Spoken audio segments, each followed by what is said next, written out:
Hello once again and welcome to CSIT 208, Multimedia and Web Design.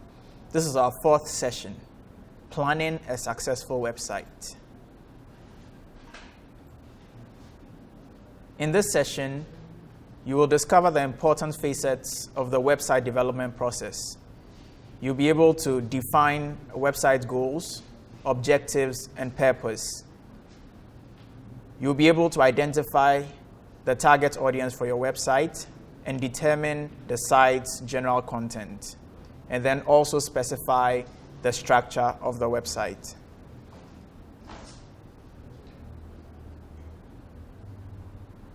Using what you have learned, you'll be able to plan the website process. You'll begin to develop the design and plan your own website. Careful planning is an important part of any successful endeavor, and creating a successful website requires significant investment in time and other resources, thus requiring careful planning to maximize the effectiveness of these resources. Now, after completing this session, students should be able to describe the website development planning process. Students should be able to define the purpose of a website. Students should also be able to identify the target audience of a website, determine a website's general content, and then select a suitable structure for the website. Students may refer to Chapter 3 of the adopted text for this course, and the text will be displayed at the end of the slide. Step 1, we define the site's purpose. So the initial step in the development of a solid website is to define the site's goals and objectives, and then to formulate the written purpose statement for your site. Goals are the results you want your website to accomplish within a specific time frame, which can be weeks, months, or days. Objectives are those methods that you will choose to accomplish these goals that you have set. A formal written purpose statement summarizes the site's goals and objectives. Although a site has a primary goal, it might have a combination of primary and secondary goals. For example, suppose your website's primary goal is to sell products or services. You could have a combination of secondary goals for your site to provide customer service, educate customers about new products and services, promote communication among employees and customers, keep customers informed about business changes in a specific industry, and so forth. And these things will support the primary goal. Now, identification of the website objectives. After identifying the website's goals, the next step is to determine the site's objectives, which are those methods to be used to accomplish the goals. For example, if the primary goal of the website is to sell products and services, the objectives might include posting testimonials from customers, which will entice new customers to come to you.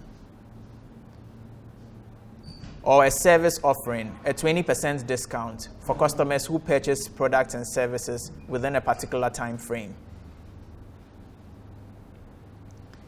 After determining the website's goals and objectives, you should create a formal written summary of reasons the site should be published, called a purpose statement.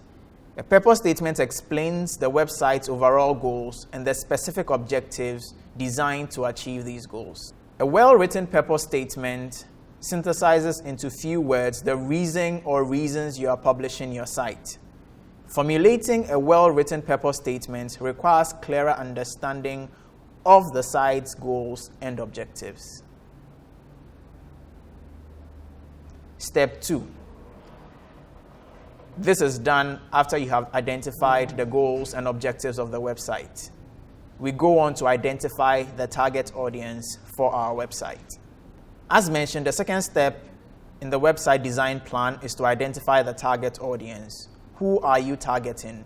Who do you intend to visit your website?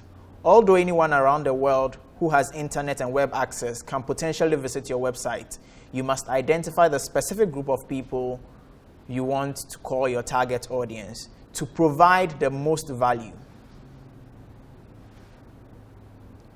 You can begin the process of creating a profile for your website's target audience by imagining the types of people you might want to visit your site.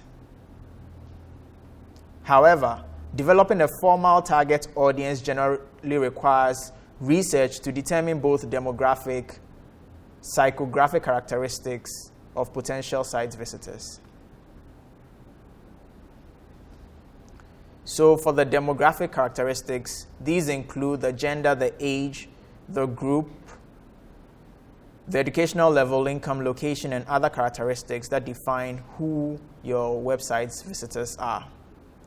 And the psychographic characteristics include the social group affiliation, lifestyle choices, purchasing preferences, political affiliations, and other characteristics that explain why visitors might want to visit your website.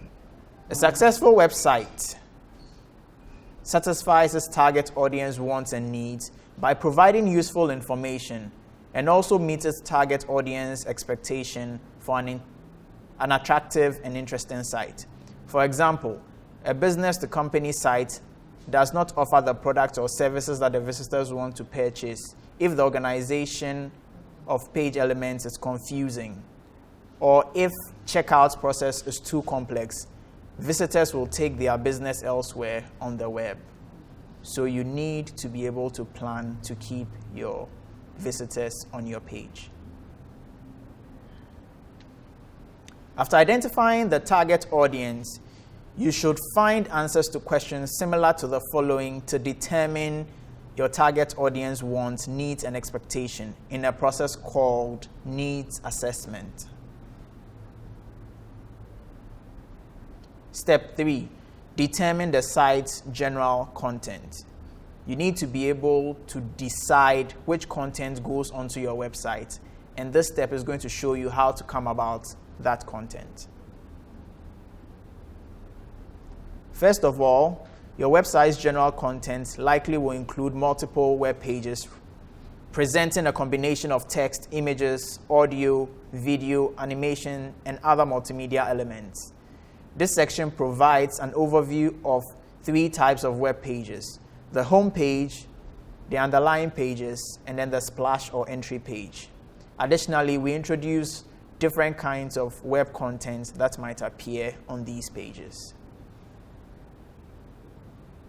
So we talk about the home page. As we have learned, a website's primary page is called the home page.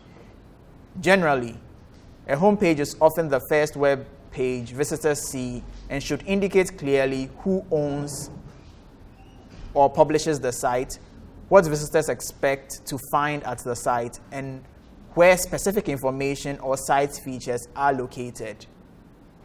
This will help the user experience on the website.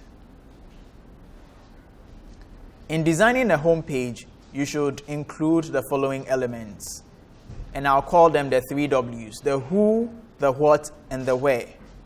With the who, the text name, graphic logo, tagline, copyright notation, and similar elements that clearly identify who owns and publishes the website. Secondly is the what. Summary text and images that show visitors what is available on the site, and that will keep the visitors there. Finally, we need to define where. Easily identifiable links to other pages at the site to indicate where specific information and features are found. Now, this is done to help users easily navigate the website and to find the information they need. Now, the splash and entry pages. Now, site publishers sometimes choose to include an entry or a splash page that uses images, animation, and sound to capture the attention of the visitor and to draw them into the site for further exploration.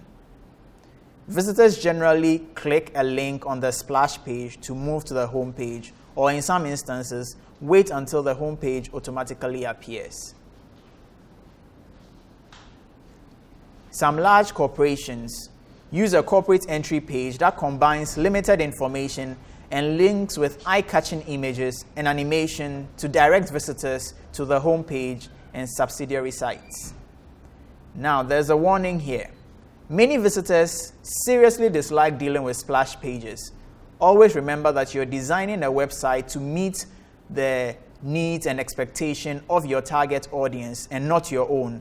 And therefore, a splash or entry page should never be included just to showcase your technical or design skills. It should only be done after you have done your research and you are sure that your target audience will be comfortable with that. Value-added content. You will likely find a lot of information, that is content, with which to fill your website. Now, although this is very tempting to load all the content you have onto your website, you have to be selective, basing your choice on how effectively they will contribute to your website's message and purpose. You shouldn't just pick all the content you have and dump it on the website. You should choose the elements carefully because it is going to affect the way your website is presented. Content that furthers a website's purpose adds value, not merely volume. Overall, value-added content will be relative, informative, and timely, accurate and of high quality, and then usable. In general, you should use original content elements prepared specifically for the web over existing elements designed for another medium, such as print. Now we move on to the text. Now, text is typically a primary component of most websites. On every website you visit, you find some text. Now remember, typically, visitors scan through the web pages for information rather than read all the text that you put on the page word for word. Therefore, when writing original text, follow guidelines for writing for the web as introduced earlier. You can also follow similar guidelines to repurpose print publication text for the web. Chunk text for scannability. Now we place explanatory or detailed information on linked underlying pages. We use active voice and a friendly tone. Remove all transitional words and phrases like as stated previously, similarly, and as a result, which might not be relevant for the chunked text. Now, images, another very important element on our website. Images, which include elements such as clip art, illustrations, diagrams, and photographs, are most commonly used content elements on our web pages after text. For example, photographs on a website can personalize or familiarize the unknown. Imagine you want to move to a larger apartment in your city. You might begin feeling a little apprehensive about the prospect of moving. Then you visit a website that displays photographs of available apartments in your price range. As you review these photographs, you can easily see yourself living and enjoying many of the apartments, and the prospect of moving now becomes less worrisome. Audio and video, another very important element in our web design. Audio and sound frequently used as an extremely effective low bandwidth alternative to video. Audio can vary both in form and intensity, from a child's whisper to the President's State of the Nation address, or from a heavy metal band to the Winneba Youth Choir. The human voice and music can persuade, inspire, personalize, and motivate or soothe. Audio also enhances recall. Does a lyric that keeps playing in your head remind you of a significant life event? If that is so, then you know the power of audio. Does a stirring speech bring to mind images of some time which the powerful words were spoken? Also, think of ways that audio, with the capability of evoking emotion, promoting action, and triggering memory, can benefit your website. These are very, very important. Step 4, we select the website structure. This is how visitors will be able to navigate through the website. After you define a website's purpose and identify the target audience, you're ready to plan the structure of the website. The linked arrangement of the website's pages from the home page. How do you move to the underlying pages from the home page through the web links? called hyperlinks. The website structure should support the site's purpose and make it easy for visitors to find what they want on the site in a few clicks as possible. As a web designer, you should choose the method that you find most flexible to outline your site structure. Now, whichever tool you use, your website structure will likely follow one of the three structural themes, either linear, random, or hierarchical. Now, as I mentioned from the beginning of the session, our reference material for this course is Web Design, Introductory Concepts and Techniques, First Edition, 2008.